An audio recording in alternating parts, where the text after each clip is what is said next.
नमस्कार, मी सौ राजश्री ज्ञानेश्वर शिंदे, शाळा जिल्हा परिषद प्राथमिक शाळा जांभूळदरा भाम, केंद्र काळूस, तालुका खेड, जिल्हा पुणे.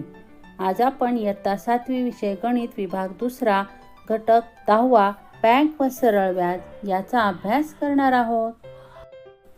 मुलांनो, व्हिडिओ शेवटपर्यंत पहा. व्हिडिओ संपूर्ण पहा, लाईक करा, सबस्क्राईब करा आणि आपल्या मित्रांना शेअर करा.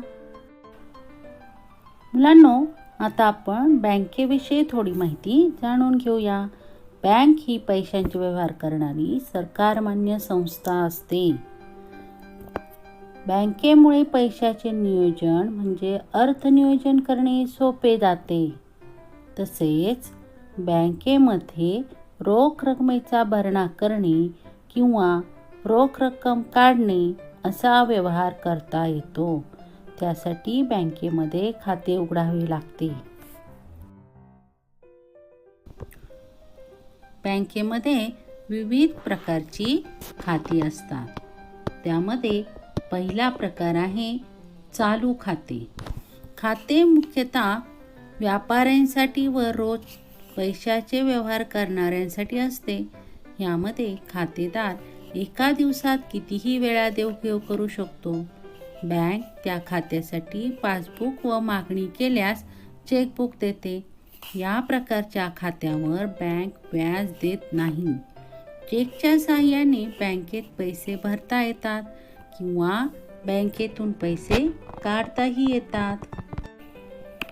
दुसरा खात्याचा प्रकार आहे बचत खाते. खातेदाराला ठराविक रक्कम बँकेत जमा करून बचत खाते उघडता येते. काही बँकांमध्ये काहीही रक्कम जमा न करता खाते उघडता येते. या खात्यावर दररोजच्या जमा शिल्लकेच्या आधारे बँक काही व्याज देते. अनेकदा ठराविक काळामध्ये किती वेळा पैसे काढता येतात यावर निर्बंध असतात. या खात्यासाठी बँक पासबुक व मागणीनुसार चेकबुक देते.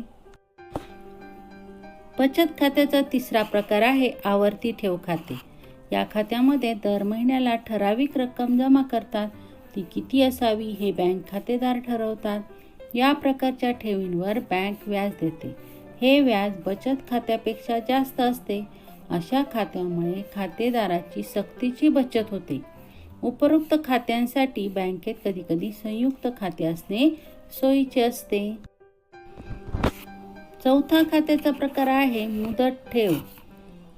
ठेवीदार ठराविक रक्कम ठराविक कालावधीसाठी बँकेत जमा करून ठेवतो. या प्रकारच्या ठेवींवर बँक बचत खात्यापेक्षा अधिक व्याजदर देते.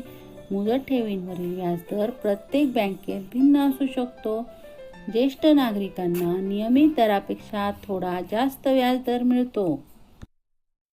आता आपण क्रेडिट कार्ड, ATM कार्ड आणि डेबिट कार्ड विषयी माहिती पाहूया. बँकेत न जाता रोख रक्कम मिळवण्यासाठी ATM कार्डचा उपयोग होतो. रोख रकमेशिवाय व्यवहार करण्यासाठी डेबिट कार्ड व क्रेडिट कार्ड वापरता येते.